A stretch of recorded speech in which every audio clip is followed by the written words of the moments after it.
Welcome back, racing fans, to the AOR Pro Mazda Championship. It's round 2 of Season 3 from Interlagos in Brazil. My name is Justin, and joining me today in the commentary booth is the Season 1 champion, Kerry Nolden. Hi there, thanks Justin. Hello everyone. It's going to be a great race. Interlagos, one of the greatest races we had last season, and I really wish I was out there today, but I get to be in this pretend commentary booth with yourself here, so I'm looking forward to today.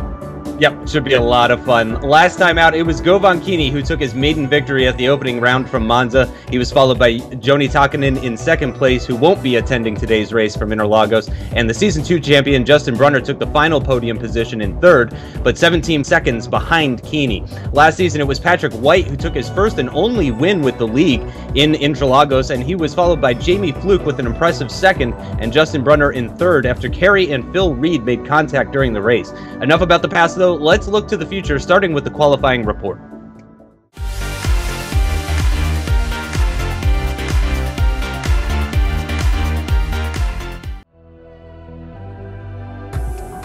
So this is how they're going to line up for today's race. So Jamie Fluke takes pole position with a 133.0, a tenth of a second faster than Season 2 champion Justin Brunner. Monza race winner Govankini sits just behind them in third position. He's followed by Patrick White of Carbon Racing. Daniel Berenson is in fifth position, followed by Phil Reed in the only Team AOR blue car for this race, and he's followed by Bruno Dometer, Hugo Prado, Jean-Francois Godin, and Michael Mittner, rounding out the top 10 with a 133.627.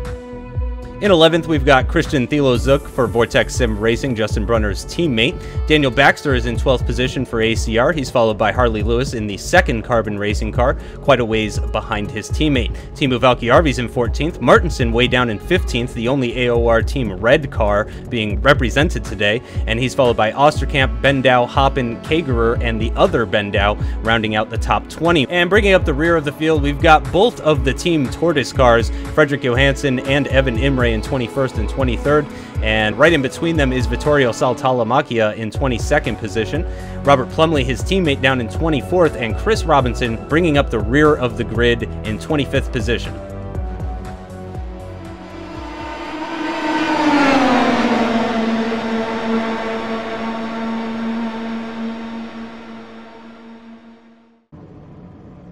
It's race time from Interlagos, and the drivers are sat on the grid preparing for the short run down to turn 1.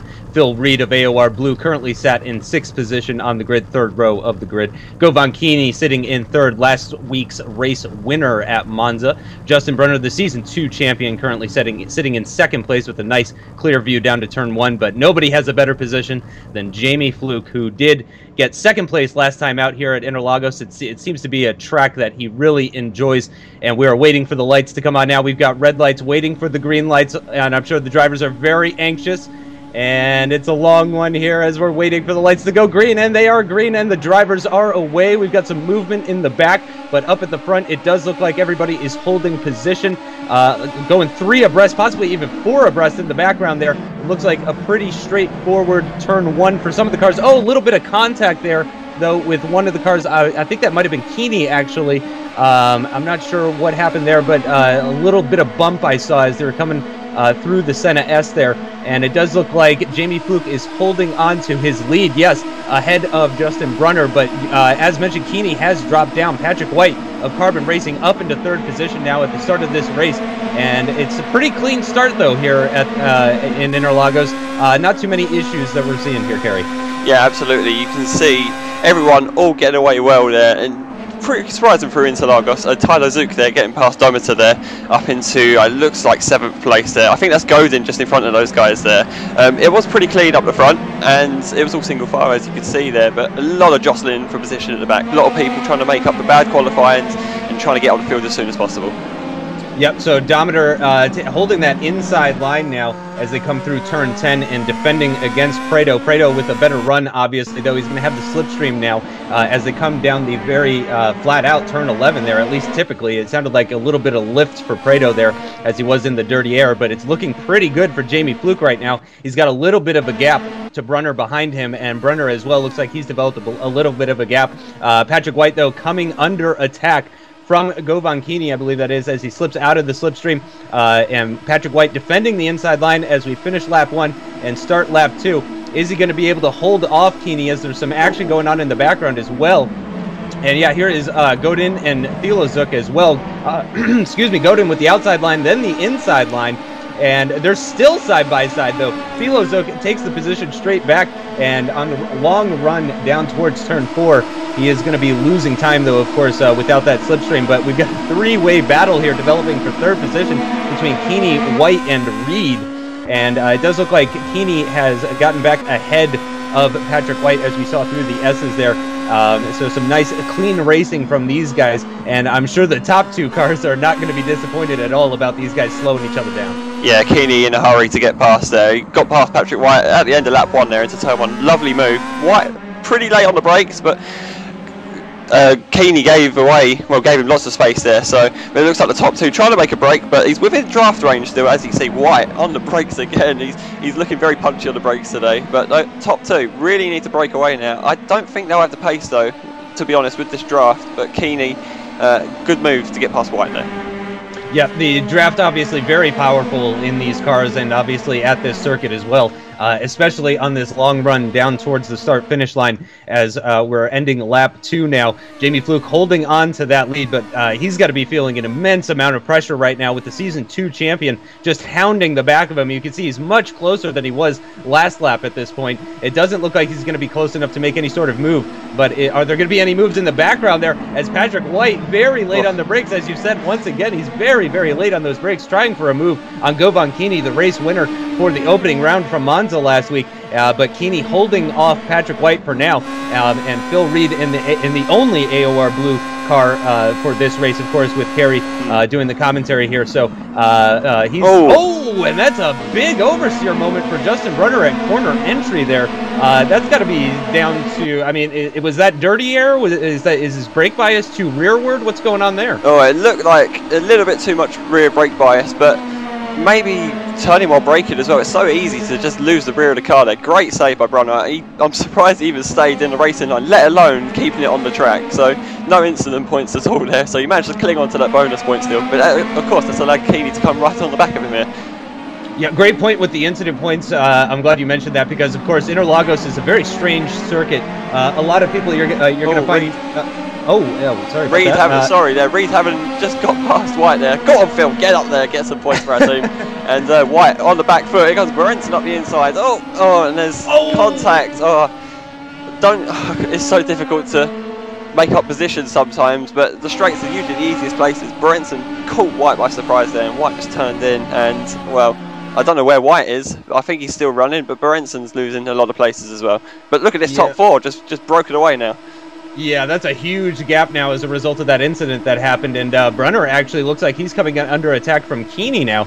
Brunner on the offensive last lap with Fluke, as we've got a number of cars going side by side here. That's Thilozuk and Dometer, I believe, leading this pack, followed very closely by Godin as well, and some more side-by-side action in the front runners as well. It does look like Keeney is making a move on Brunner. He's got the inside line for turn 4 here, and that's going to be a pretty straightforward move. Keeney may be able to carry more speed, though, at the exit of that corner with that outside line, and he may be able to mount a challenge back heading into turn 6 at Ferradura, as Godin running off the circuit a little bit there. Now, correct me if I'm wrong, but I believe that would have been an incident point where he ran off the circuit there just with one wheel. Yeah, it's not particularly forgiving there. You can run quite wide there. No gravel traps or anything like that, but you will get an instant point for that. So Godin already suffering. Here's a look at the start then. I just want to see who got the better launch here. Well, Keeney initially looked like he got a good launch, but then he just bogged down in the second phase there. Patrick White, beautiful, and it was quite easy actually, to be honest. Fluke unchallenged by Brunner, and you got 3 wide in the background you see there, and Prado, Godin and Dometer coming close, but no contact. I'm very surprised by the fact that there was no contact through those series of corners, or significant contact. Oh, that's interesting. Patrick White rolling backwards a little bit. I don't think I've ever seen that, actually. It's tactical. Is it really tactical? No. But yeah, that was an interesting one. As you said, though, it was a very easy overtake for him as the other car bogged down quite a bit, so easily up into third position, as we're going to see an onboard now with Godin. And I believe this was that 3-way battle that you were talking about as he slips up the inside of Dometer here. Dometer does seem to be aware that he is there, and wow, he just brakes so much later than Dometer. and just goes into the corner and gains those 2 positions. A very clean and straightforward move there. Here's an incident on lap 3, a replay between Saltalamacchia and Hoppen. Oh, that is very unfortunate there. Hoppen, of course, in that lime green and black car, very easy to spot him. Saltalamacchia just had the inside line, and just like he ran really, really deep there. I really don't think that was intentional, but he just ran very, very deep. And there's Patrick White getting quite a bit of oversteer there, and that is how Phil Reed was able to take that position, and that's how Berenson as well was able to have a look up the inside through Jun Chao here, and that's when the contact was made. I'm glad we got to see a replay of that. And here we'll actually be able to see it from on board here. And, a little slip of oversteer there, but yeah, I really don't think he saw Berenson coming. I don't think he expected him to be there, so I don't think that's Berenson's fault for sure. It looks, I mean, White could have given him a bit more space, but White, ever the racer, he's very aggressive in wheel-to-wheel combat, I've noticed in the past, but that's great. It's great to have drivers like that. Just unfortunate that he turned in and Berenson kind of got caught out by that. And this is where Keeley gets past Brunner. Got a great drive out of turn 2, to be fair. And Brunner's just giving him the inside line there, and it's quite early in the race here. I don't think Brunner will be too concerned losing this place. Yeah, as long as he doesn't lose touch with the, I think he'll maybe get a little bit more panicked if he starts losing touch with Fluke up ahead. But we're on lap 5 now, and things are looking pretty good for Jamie Fluke, you have to say. Having a look at Patrick White right now, who is down in 18th position after that incident, and there is your race leader, Jamie Fluke, right now with a pretty sizable gap. You got to say that looks pretty comfortable as they're heading onto the start-finish straight. I mean, certainly the car behind is going to close up on him.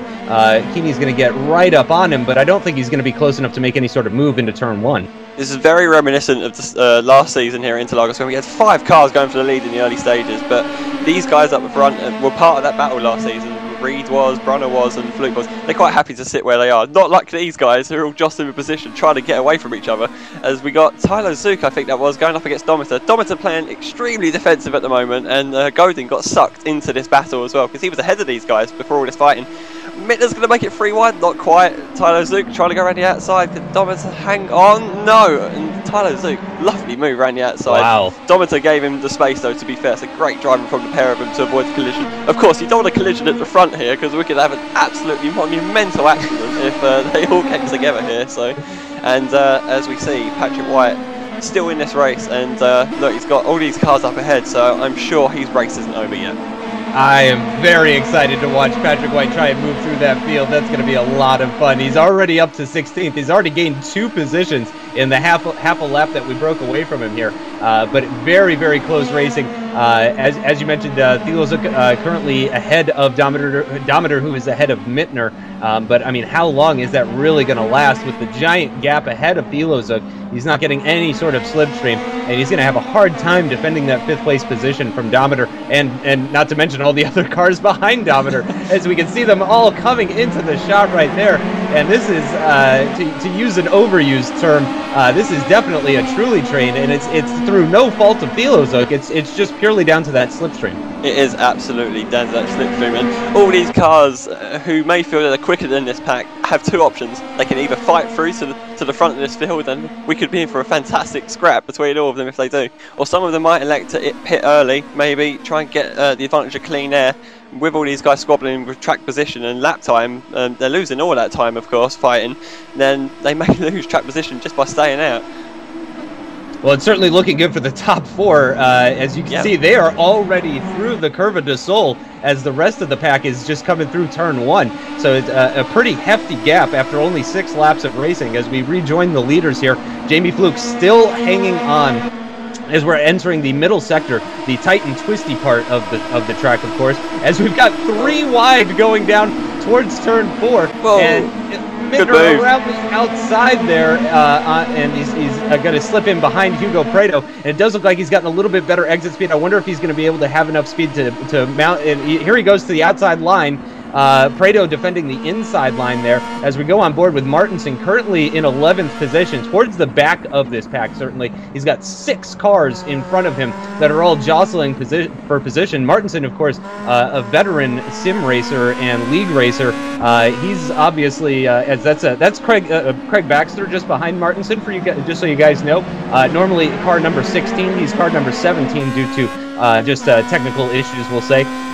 So he is 17 for this race, but that is Baxter right behind Martinson. And here is your leader once again, Jamie Fluke. And it does look like Keeney is quite a bit closer to him this time than he was last time around, or even the last few times around. Doesn't look like Jamie has any intention of defending the inside line.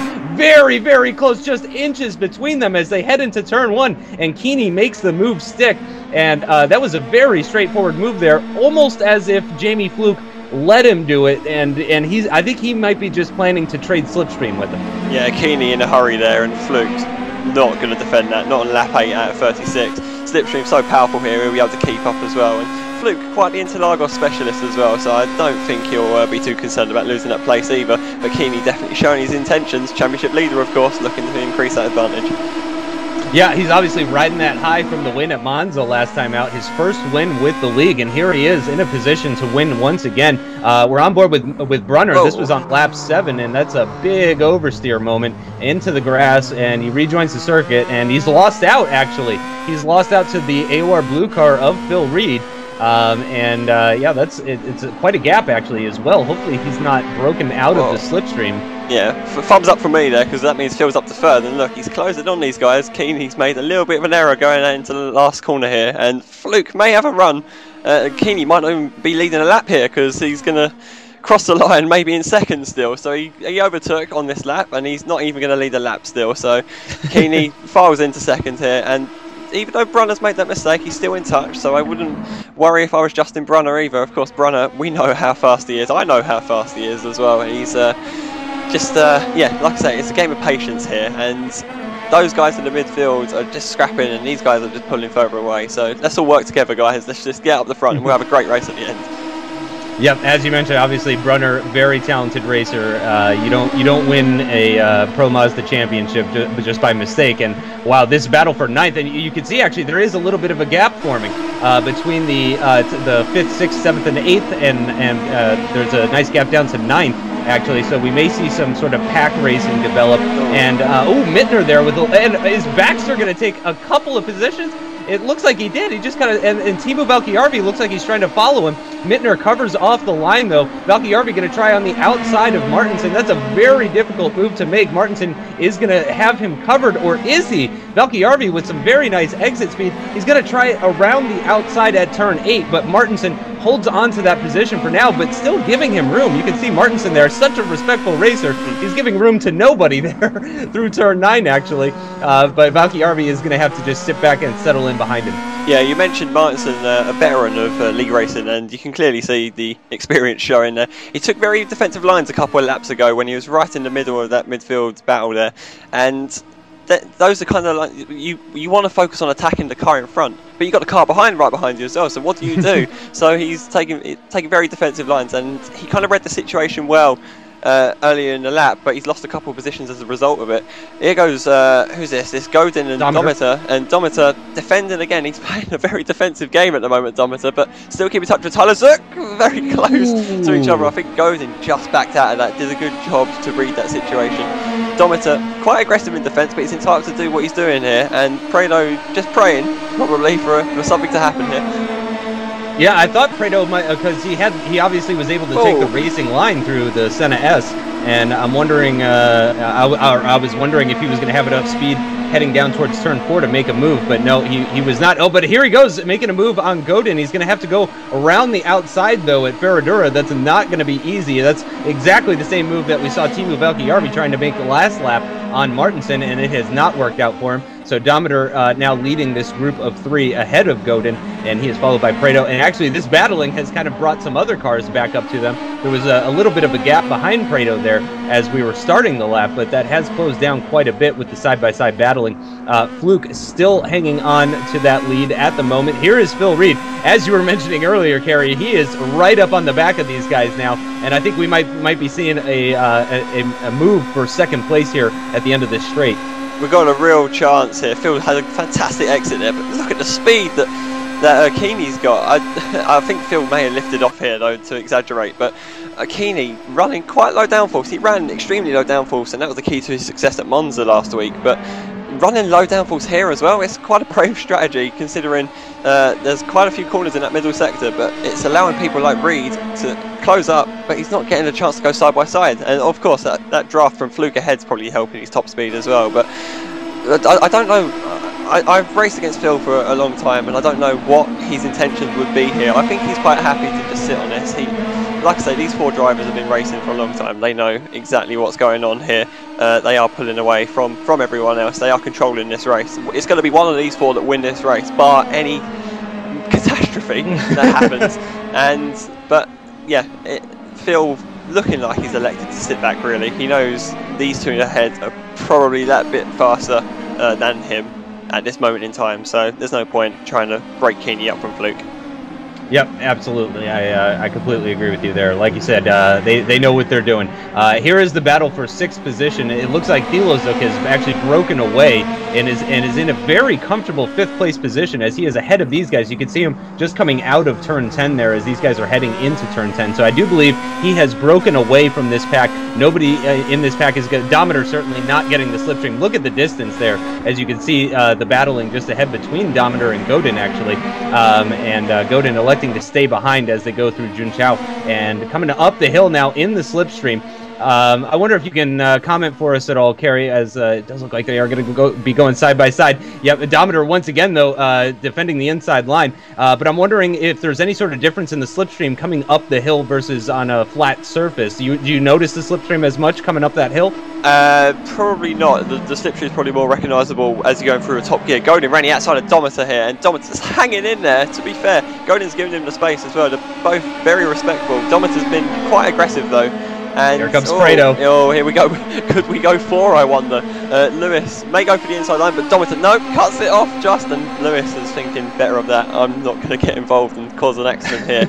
But yeah, you kind of feel the slipstream when you're in a top end gear, and that's when you really find out the top speed differences between these cars.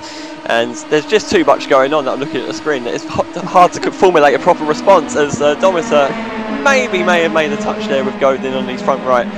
No significant damage it looks like, but Prado's up his inside. We've got Mittler up the inside of Lewis as well, and all sorts going on. I don't know what's going on. Godin and Prado still side by side as well, but I don't think Prado's going to have the room, or is he? He's still got the inside line actually. I lied. Up the inside, and Prado's going to take advantage. And there's a contact, and you have to say it's taken 12 laps to happen, and that's quite a long time here considering how close those guys are fighting.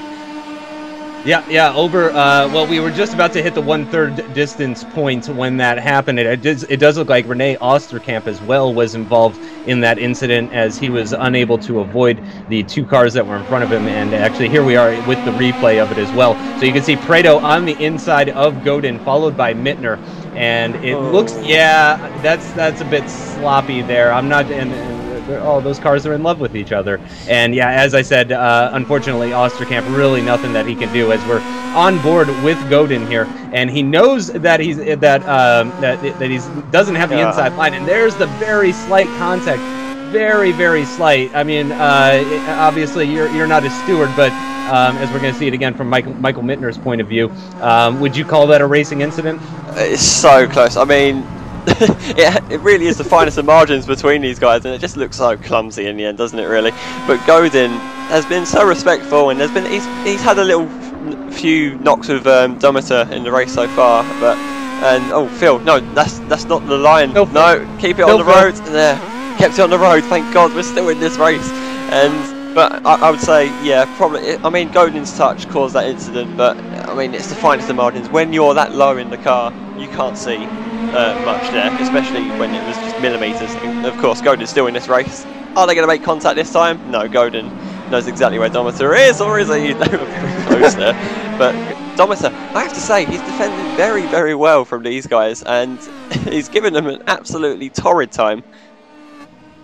Oh, man, and that is a big gap. Oh, as we've got our first pit, actually, at the end of lap 14 here. Justin Brunner diving into the pits for a very early pit stop. He's going to have to do a 22-lap stint after this one. And is this his teammate? I believe this is Christian Thilozuk as well. It is. He's pitting from 5th position. As I mentioned before, Thilozuk in clean air So that seems like a strange one. I mean, maybe he is actually, you know, maybe he ran a low fuel level, as once again, here we go, Godin and Dometer side by side through the start of the lap, and it looks like Dometer has that one easily defended this time, actually, as they come out of the Senna S there. Here is the battle for 8th position. Harley Lewis currently ahead of Patrick White. Of course, White trying to make up positions, so you can see just how rough his car is looking right there. I'm sure that's not helping the aerodynamics. And we've got Timo Valkyrie with the move up the inside.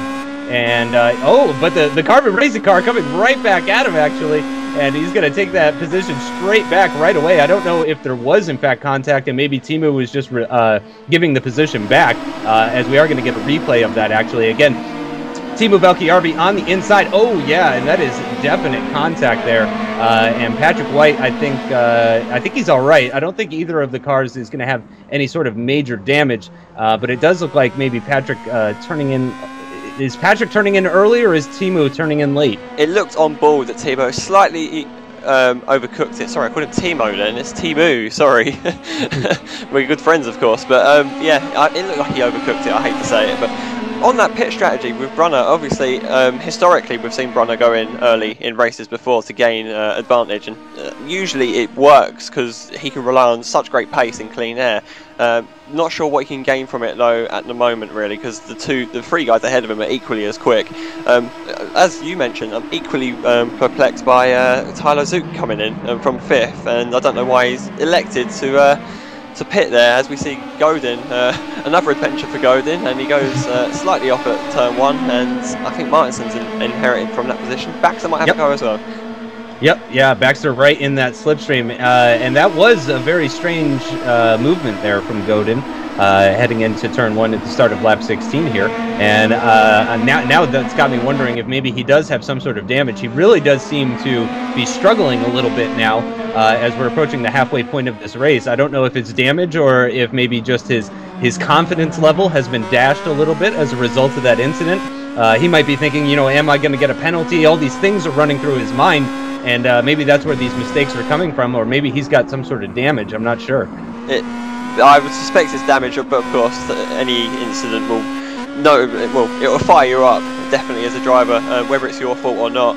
And that can often lead to overthinking things and obviously taking your eye off the ball. And I wonder, will any of these guys go in? No, they're staying out. And Keeney's got to be careful here, because if he fights too much with Fluke, then that plays into the hand of Justin Brunner. Is he going to have a go up the inside of turn 1? I think he is, up the inside and late on the brakes, and meets the apex nicely. Fluke gives him that place.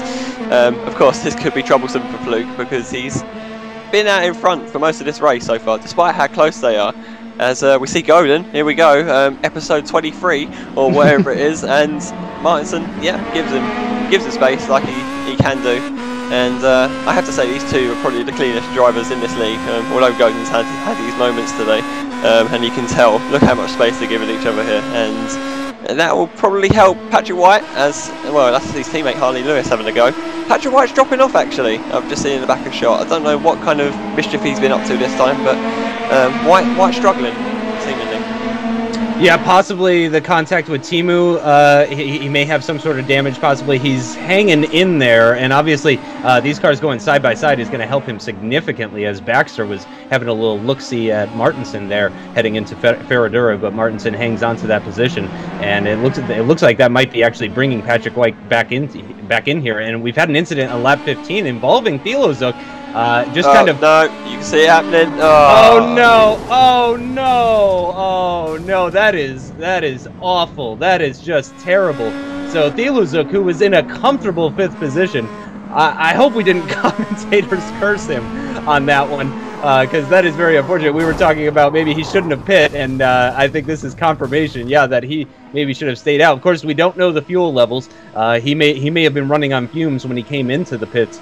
So obviously it's easy for us to say, oh, you shouldn't have pit, but of course we don't know all of the details here. So that's how the commentator's curse works then, because I mean, I've been in here for one race and that was just horrible to watch. And and this is equally terrifying as well, and it's another Team Tortoise car involved. That's Johansson and Marco Bendo getting involved there.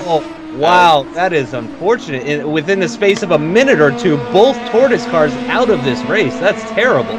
And, well, it's now a 2-car scrap. I can't see what position this was for, but here we go. Here's a replay of the incident. So Marco Bendo giving lots of space, but then not seeing Johansson coming quickly. Obviously, Johansson had the shorter route through that corner there, so it was inevitable he was going to come up there unless Marco tried to check in, which he did, but it was just too late.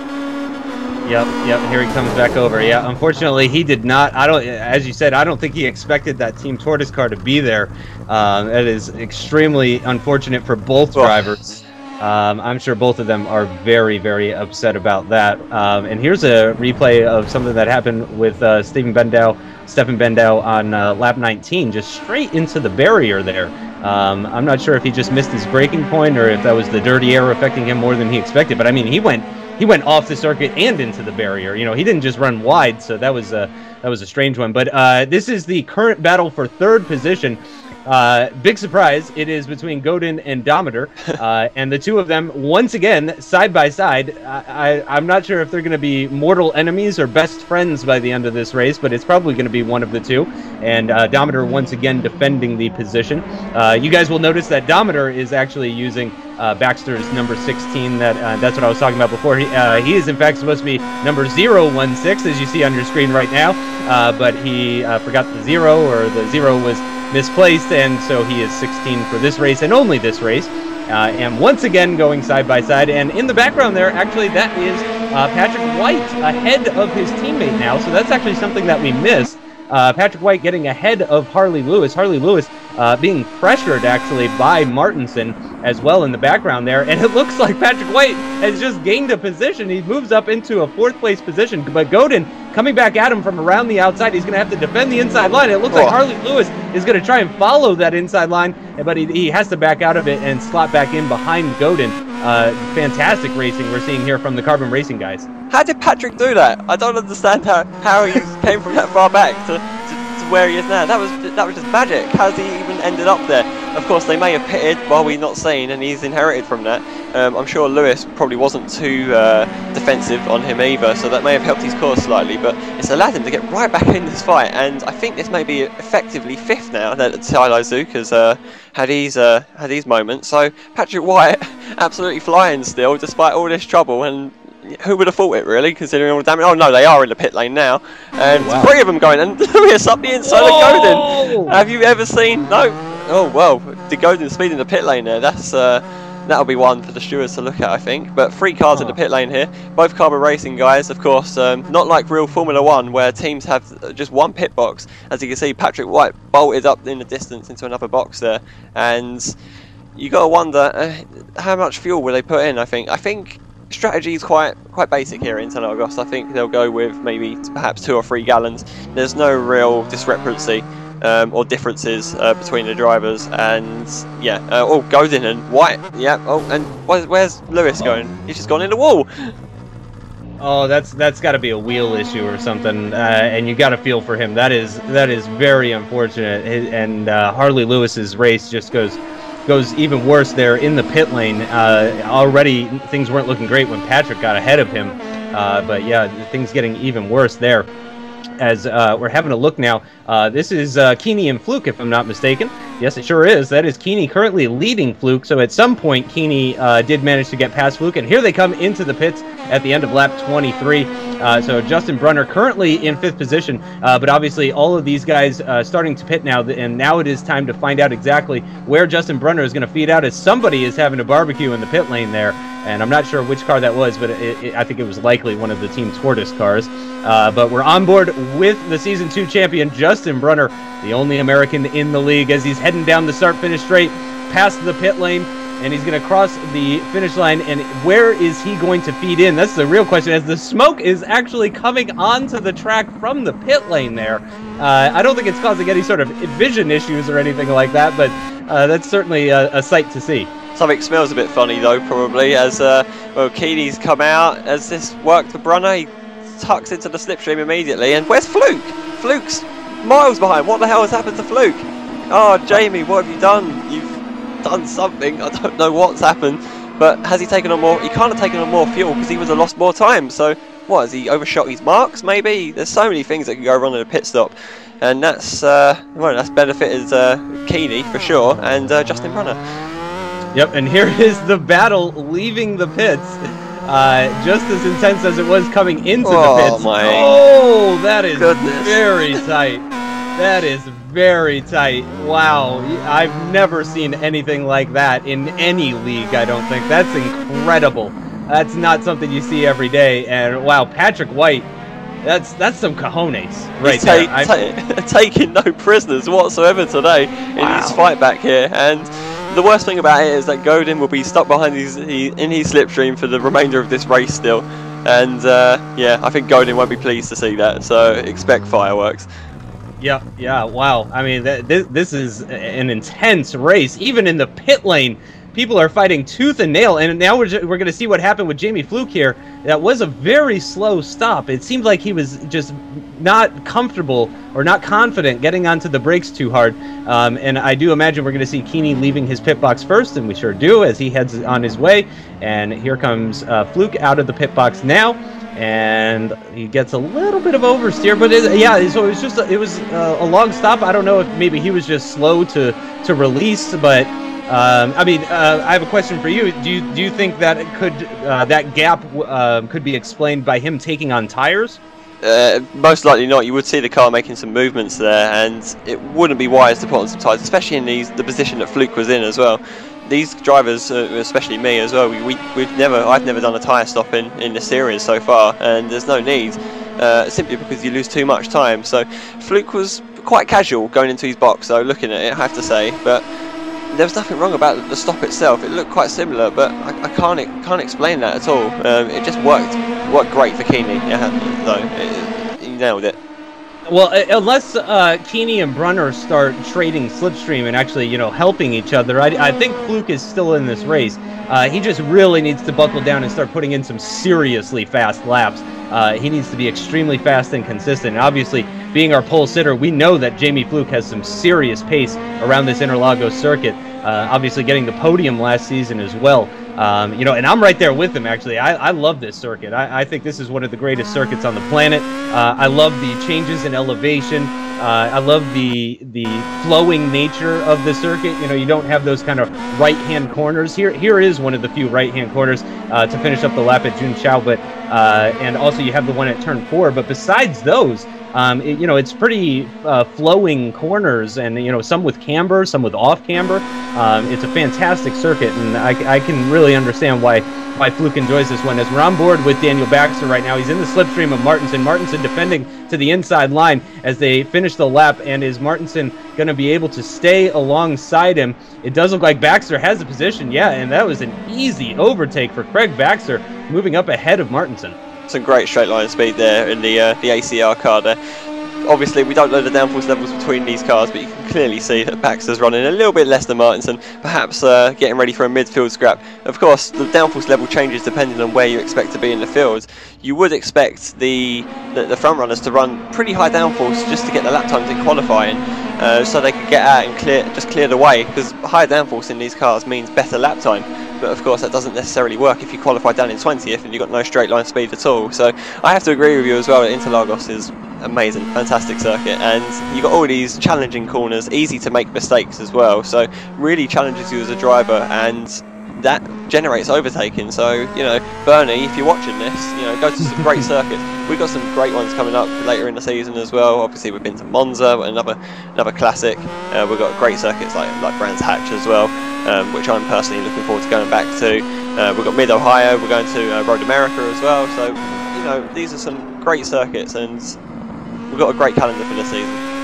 Yeah, and I mean, some of those circuits we've seen in previous seasons, and they have produced some fantastic racing. So, as you've said, really looking forward to the rest of the season. It's going to be great, as Martinson is hanging on to the back of Baxter. As you mentioned, though, likely with higher downforce, I'm not sure he's going to be able to mount any sort of attack heading into turn 1. Martinson's hope at this point I think maybe is turning to just following Baxter, because if Baxter is going to be overtaking some of these cars ahead, Martinson may have an opportunity here to follow Baxter through and gain some positions. Even if he doesn't have the ability to overtake Baxter, he could use Baxter to his advantage to overtake some other cars. It's a good tactic, and I think those cars ahead were Godin and White, but so you'd expect them to pull away, to be honest, with the pace advantage. But of course, White is in a particularly feisty mood today, and if he wants to put up with Godin, we could actually see them fall back towards Baxter and Martinson, so watch this space. Yep, so we're very close to the end of the race now. Obviously, lap 30, really only 6 laps remaining in this race, and here is, once again, that battle between Martinson and Baxter. AOR Red and ACR are both teams that have been around in this league since day one, and here they are battling side by side. Martinson with an excellent drive coming out of turn 9, and he's got the move done. I don't know if that was incredible traction from Martinson. We're going to see an onboard replay here. I don't know if that was a mistake from Baxter, as Baxter missing the apex there, gets all out of shape for the next corner at turn 9 there. Martinson with a great drive. He sees the mistake. He capitalizes on it. He grabs that outside line, but he's got the extra speed, and he's able to take that apex for turn 10. A beautiful move from Martinson there. Yeah, you explained that perfectly there. It looked like Baxter's offline there was contributed to that move, but Martinson was just online the whole time. It was just a flawless drive out of the corner. And I noticed ahead that White and Godin were going at it, so Martinson's not far away actually, as we see Reed down in 4th. Well, I say down in 4th, he's up in 4th, should we say. Let's stay positive here. He's looks like he's on his own though, so looks like it's just a case of him bringing it home. Not the case for these two, there's a win at stake. Yep, yeah, Phil Reed in 4th, car number 44. 4 must be his lucky number, and as you mentioned, he is up from 6th position, and that is very, very close between Brunner and Keeney. Very, very close. Brunner nearly running into the back of Keeney there. Look, is the back end of Brunner's car looking very lively there at the entrance for turn 10, and now down the hill through turn 11 and towards Junsao, and here they come under braking, and I imagine Brunner is going to be looking to make the overtake at turn 1. He's in the dirty air a little bit there. He moves to the left-hand side. Interestingly enough, he's trying to shorten that rundown, and as you told us earlier, actually, and I appreciate that, Kerry, the slipstream not quite as powerful as you're exiting that corner and coming up the hill, so Brunner just trying to shorten that run and hug that inside line for a shorter run. And now he's in the slipstream, but it doesn't look, maybe Brunner as well, possibly like Martinson, running higher downforce. He may have been expecting to be leading this race, and it doesn't seem like he's got the straight line speed. He may have lifted off there, obviously we don't know, but Brunner not able to make that move. And I mean, with so few laps remaining in this race, it's very possible as well that Brunner's just holding off until the end of lap 35, where he's just going to take that position as they start the final lap and just, make it a game of chess, basically. Keeney, I spoke to Keeney after his win at Monza, obviously. It was his first win, so obviously congratulating him on that. And he let something slip, and it was very interesting to read actually, that the car's working very well for him this season, and that's because he's dropping the downforce level. So Brunner may have been flat out down that straight, and he may have felt that he had the appropriate wing level, but Keeney's just running with lower wing at the moment, and that's not going to help Brunner's cause on the straights. But it took me a long time to take my first win, and as a champion, you want to get that first win on the ball just to prove to yourself that you can still do it. And Brunner certainly will use this day as his opportunity to take a win very early in the season, and that takes a lot of pressure off. So I'm sure Brunner is absolutely fired up, still going for it. He was very patient though on that last lap on the straight, so he may be waiting till maybe lap 35 or maybe even the last lap to attempt to run. Yep, very possible here as we are on board with the Carbon Racing car. I believe this is Patrick White. You can tell because of the damage to his car, and he's got quite a run on Godin here. Godin is going to have to defend the inside line, or is he? A lot of straight line speed here from Patrick White. He's closing right up on the gearbox. He moves to the inside line. As we mentioned before, though, you can get the move done here. Oh, but Godin actually sticks it around the outside. I expected him to do a little bit of a switchback. He runs off the circuit, and actually Patrick White moves up ahead pretty effortlessly there. Godin obviously still has 2 laps remaining after this one to still try and get that position back, but Patrick White, for right now, moves ahead of the Frenchman. Textbook move there from White, really. Sat on the apex to make sure that Godin couldn't actually switch back and had to stay on the outside. And also, just making sure he doesn't get a bonus point for 0 incidents. I know Godin's already been in the wars already as well as White, but that's no bonus point for Godin if he was on 0 incidents, which we know he wasn't. And there's Dometer, he was at the front of those guys as well, so just hanging on to 5th there, and he looks like he may be out of range. Yeah, I gotta imagine that he would be happy with that result, though. And I apologize, I called Godin a Frenchman. He is Canadian, but man, with a name like Jean-Francois Godin, I mean, that's about as French as it gets. But here we are on board with Justin Brunner. I almost called him Patrick Brunner. Justin Brunner with the inside line for turn 4. Is he going to be able to make this move stick on Govan Keeney? And there's the switchback that I was talking about, which could be very, very strong here. Justin Brunner is going to have the inside line for Ferradura now. It's a drag race between the two of them. And this is where I think, yep, and I think we might be right. Justin Brunner might be running higher downforce there. Ooh, that was a very nervous moment there.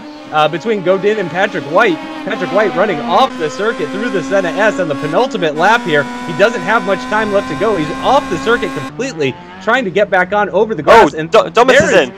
Dometer coming out of the pits for a second pit stop. That's got to mean that he underfueled. Absolutely. There's no other explanation for that. He was running comfortable there. Unless we saw something off camera which may have impacted his race, but no way. You wouldn't give up 5th place. That easily, unless there was a serious issue like fuel. So here we go, we're coming up to the final lap though. We saw that switchback that Keeney did, and as we saw with White the previous lap before that, Brunner just didn't get it slowed down for the apex, and he actually ran off the circuit as well. That was how late he was on the brakes. Of course, running higher downforce, you are your braking capability is so much better than the car ahead, and this is his only chance now. Where is he going to make the move, do you think? Maybe nowhere. Yeah, he might not be able to make the move after that. It looks like Keeney is going to have a very easy win here. He's in first position. He's got a huge gap to Justin Brunner behind. And there's really only one major overtaking location, and that's coming out of Junsao on the run down to the start-finish line. But Brunner looks comfortably out of the slipstream of Keeney, and it looks like Keeney is on pace to get his 2nd consecutive race win after getting just his 1st race win last time out. It seems Keeney very, very strong this season. Obviously, qualifying in 3rd position, we knew that he was going to at least be a contender here. But man, that is fantastic driving from Keeney, and very disappointing for Brunner. I'm sure Brunner is going to be kicking himself after this race. Golden opportunity here for Keeney. He's only got a couple corners rather to close it out, and it's pretty much in sight, you have to say. Fluke was on the trail of these two here, and you have to say Fluke's probably going to be a little disappointed as well. As we come to the last corner, Brunner's nowhere to be seen, to be fair, from Keeney's perspective, and we'll let you talk this through because it's been a fantastic drive. Yep, here comes Keeney to take his 2nd win in a row for Season 3. A fantastic drive from 3rd on the grid to pass Justin Brunner, the Season 2 champion, and the pole sitter Jamie Fluke, as he comes down towards the line now, hugging that inside line, doesn't want anybody getting anything on him, and he crosses the line. And I imagine right now he is absolutely thrilled with that result. Jamie Fluke and Govan Keeney actually swapping positions. Fluke starting in 1st, Keeney starting in 3rd, but it is Fluke that takes the bottom step of the podium. Of course, Phil Reed getting that 4th place position. After that incident, though, that he had, I'm sure he's going to be happy just to be in 4th again, starting in 6th there.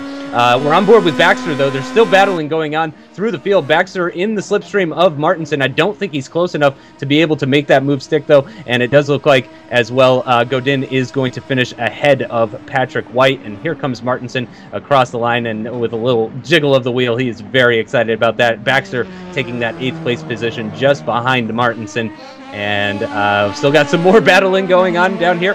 This is Saltalamacchia actually battling with Steve Kagerer. Kagerer in the slipstream. I don't know. I don't think he's going to have enough time. He's getting very, very close, though, as you can imagine, as we catch back on board with them. Saltalamacchia with that front end damage, the damage to his front wing, the front right-hand side. But he does hang on to that position ahead of Kagerer.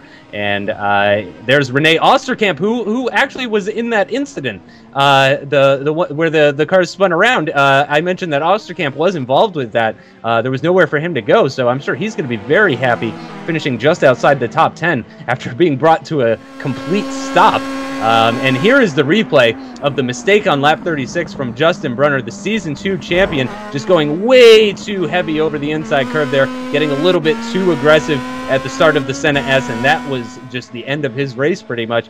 Really nothing to gain there. Here's a replay of an incident on lap 36 between Saltalamacchia and Kagerer, and just running straight into the back of him. And that's a very interesting one. Saltalamacchia continues on. So here are your results. Govan Kini with his second win. Only 30 points this time, though. He was not able to pick up the 2 bonus points that he got last time. Justin Brunner picking up another 25 points to add to his score. Jamie Fluke picking up 23 with the bonus point that he got. Phil Reed in 4th position and with fastest lap of the race grabs a bonus point, and 20 points total for him. Godin in 5th position. He's followed by Patrick White in 6th, who I'm sure is going to be very unhappy with that result. Martinson finishing just a 10th and a half ahead of Baxter, very close between them. Bruno Dometer in 9th position, even though he pit twice. He's got to be pretty happy about that, all things considered. And then Steve Kagerer in that 10th place position. Vittorio Saltalamacchia with a 2-second penalty, I assume because of that incident on the final lap with Kagerer. He's down in 11th. Osterkamp, as I mentioned, in 12th position, grabbing 9 points in spite of everything that happened to him. Berenson grabbing 13th, followed by Mark Hoppin, Michael Mittner. The 2 Tortoise guys picking up some points despite what happened to them. Evan Imre, Frederick Johansson, Harley Lewis, DNFing down in 18th position for Carbon Racing. Very disappointing for him.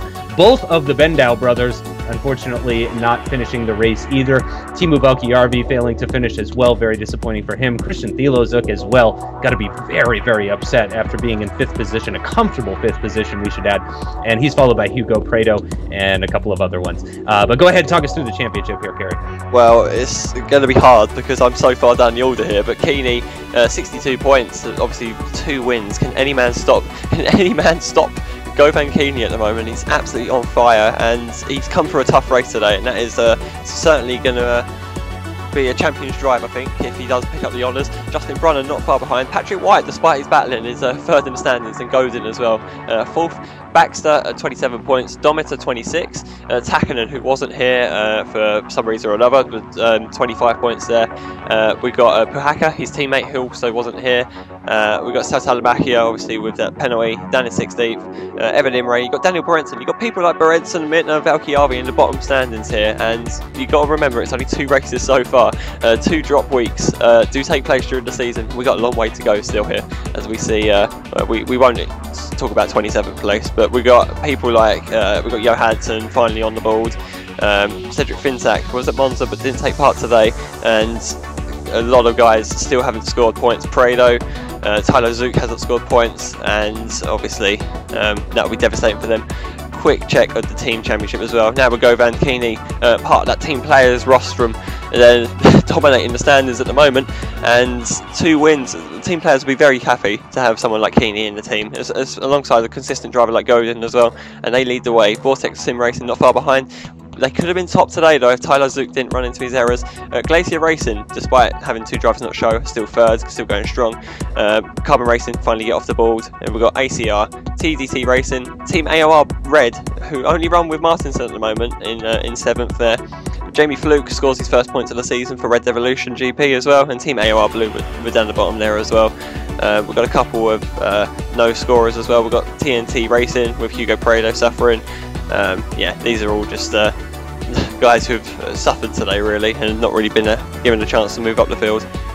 Yeah, of course, KP Racing with the Bendow brothers unfortunately not scoring or even finishing the race here today at Interlagos. I'm sure they're going to be definitely looking to improve that, and they're going to be looking to improve that at the circuit Gilles Villeneuve in Canada. That is the next race up. It's another 36-lap race, 13 turns, a very exciting F1 circuit. The 3rd F1 circuit we're going to be racing at consecutively for this season. Should be very interesting. Obviously, very long straights, lots of overtaking locations. Pretty sure pretty much everyone's going to be running a low downforce setup. So thanks to Fizzy, of course, for putting everything together. And thank you so much to our Season 1 champion, Kerry Nolden, for joining me in the commentary booth. It's great to be here, but I definitely want to get back out on the circuit again. So looking forward to the rest of the season. Thanks so much, guys, for watching. We'll see you next time.